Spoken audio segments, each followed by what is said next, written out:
Download करने problem नहीं, मैं डाउनलोड कर दूँगा, मेहनत करने प्रॉब्लम, टाइम मैनेजमेंट में प्रॉब्लम हो रही है।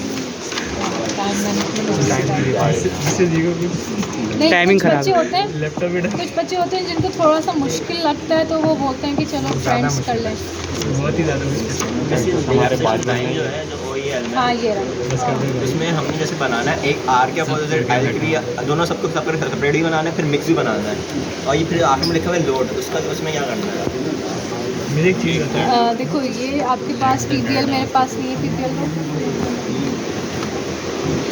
PBL खोलो लास्ट वाला इस PBL नहीं OEL बेटा, PBL OEL बोता है रखो अपने पास ये वाला। हाँ इसमें क्या है, ये वाला नहीं है, ये है अच्छा 14 ये रहा। ठीक है, इसमें आपने क्या करना है, 3 फेज लोड है वाई एंड डेल, और लाइन की अपनी इम्पीडेंस है, और सप्लाई वोल्टेज कितना गिवन है 207 210 या 220। करना क्या है, आपने इस पूरे सर्किट को सॉल्व करना है, बाय हैंड कैलकुलेशन शो करनी है। फिर जैसे जैसे आप बाय हैंड कैलकुलेशन जब कर लोगे, वही फार्मूला उठा के मैटलैब के कोड में लिख दोगे तो वैल्यूज आ जाएगी। क्या करना क्या है, आपने फर्स्ट टास्क क्या है, डेल कन्वर्ट करो वाई में। Can you do it? कितने वेरिएबल्स डिफाइन करोगे मैटलैब में? 3 वाई के और 3 डेल के। जब 6 वेरिएबल्स डिफाइन हो जाएंगे, नेक्स्ट स्टेप पे फॉर्मूला लगा दो कन्वर्जन वाला कि D1 डेल्टा का D1 impedance is equals to जो भी है R1 R3 जो भी है।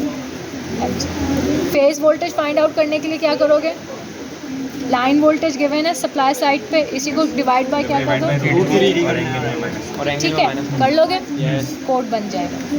तो वी लाइन एक वेरिएबल बना लेना, वी फेज दूसरा वेरिएबल बना लेना। अब वो इनकी वाली बात है, अगर मैग्नीट्यूड चाहिए तो MAGN एब्सोल्यूट की कमांड, एंगल चाहिए तो एंगल की कमांड, ठीक है।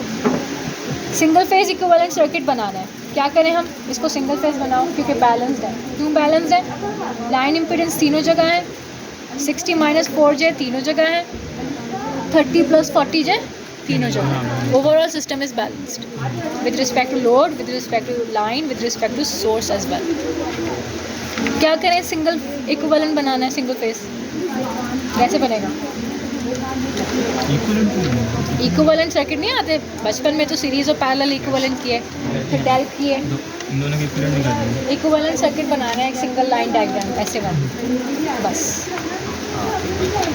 तो ये और फेस को हम सिंगल फेस पे कैसे बनाएंगे, इन दोनों को इक्विवेलेंट, हाँ इन दोनों, ये भी तो आएगा ना, उसके इक्विवेलेंट कैसे, अरे बताएं, बस डाल एक सोर्स कन्वर्जन नहीं करोगे, पहले कन्वर्जन करें किसकी, अच्छा अच्छा, डेल्टा वाई किसको किस में कन्वर्ट करना है, वाई को डेल्टा करेंगे, वाई को डेल्टा में करेंगे, बताओ जरा।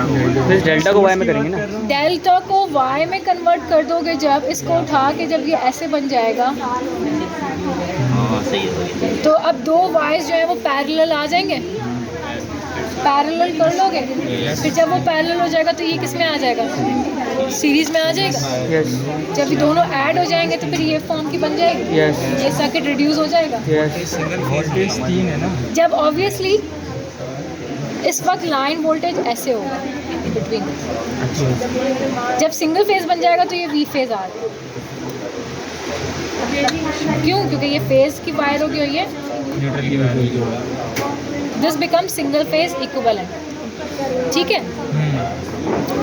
तो ऊपर अभी मैंने किया था, इन्होंने बता भी दिया, हिंट भी दे दिया ऑलरेडी पहले ही स्टेप पे, डेल कन्वर्ट करो, तो क्यों कहा था, इसके लिए कहा था, सिंगल फेज बनाओ, इक्विवेलेंट के लिए, equivalent circuit, this is your equivalent circuit, ठीक है। अब क्या करना है, ऑब्वियसली इक्विवेलेंट आ गया, टोटल इम्पीडेंस फाइंड वही है, कर लोगे ना, total impedance single phase, total impedance single phase कर लो या टोटल इम्पीडेंस 3 फेज कर लो, क्योंकि system is balanced. Phase voltage निकाल लोगे जब सिंगल इक्विवेलेंट आ जाएगा। इससे पहले आपने पहले एक स्टेप इसका दिखाया होगा, फिर एक स्टेप इसके साथ दिखाया होगा। तो सिंगल फेज उठा के आपने पहले इस पूरे 3 फेज को उठा के सिंगल फेज पे कन्वर्ट करके और फिर सॉल्व करना। जब कर लोगे तो क्या फेज करंट निकाल लोगे KVL लगा के, है ना, यस निकल जाएगा। KCL KVL लगा लीजिएगा। अच्छा 3 फेज पावर सप्लाइड है, पावर सप्लाइड के लिए क्या चाहिए होता है, पावर सप्लाइड यानी यहाँ से कितनी पावर आ रही है, P या Q या S। पावर सप्लाई का सोर्स वोल्टेज तो पता है, करंट पता है, करंट पता है सोर्स का, नहीं पता, वो निकालोगे ऑब्वियसली। जब आपने डेल को वाई में कन्वर्ट कर लिया है ऑलरेडी, तो क्या आप KVL KCL नहीं लगाओगे? तो यहाँ से सप्लाई होने वाला current, for example this is I1, this is I2, in other phase this is I3। तो यहाँ पे वोल्टेज आ रहा होगा इस पॉइंट पे, ये तो सप्लाई का था, this is for example V2, ठीक है, V2। यहाँ पे भी कोई ना कोई सप्लाई का नोड वोल्टेज आ रहा होगा, ठीक है। तो कन्वर्जन कर लोगे, सप्लाइड पावर आ जाएगी। Phase voltage, line current, load side, कौन सी साइड? Load side.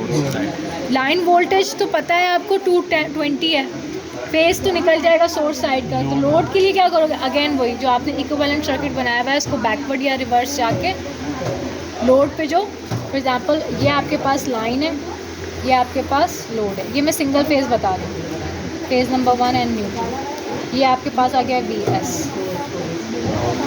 ठीक है। अगर फॉर एग्जांपल यहाँ से यहाँ this is your V1, for example this is your V2, KVL लगाओगे, करंट आ जाएगा इस लूप का, इस करंट को इस इम्पीडेंस से मल्टीप्लाई करोगे तो यहाँ का वोल्टेज ड्रॉप आ जाएगा, इस करंट को इस इम्पीडेंस से लगाओगे। अच्छा, तो ये जो है वो क्या है? This is actually your YR1 parallel with डेल का D1, ऐसे ही किया था ना हमने, इन दोनों को पैरेलल, डेल को पहले Y कर लिया था और दोनों को फिर पैरेलल कर लिया था। तो जब यहाँ का वोल्टेज आएगा, this become same as the load side voltage. क्यों? क्योंकि ये ऑलरेडी Y में था, ठीक है। अच्छा, करंट पर phase in both the load. जब आपको वोल्टेज पता चल गया इस पॉइंट का और इस पॉइंट का, तो क्या आप ब्रांच करंट निकाल लोगे डिवाइड करके? अच्छा, अब ये बोल रहे हैं 3 phase power by each load, हर लोड मतलब delta load as well as Y load कितना कंज्यूम कर रहा है। तो कैसे आएगा? आपने करंट पता है, आपको करंट पता है ऑलरेडी, वोल्टेजेस भी पता चल गए हैं, तो आप सिंपली इम्पीडेंस के साथ कर लोगे, ठीक है।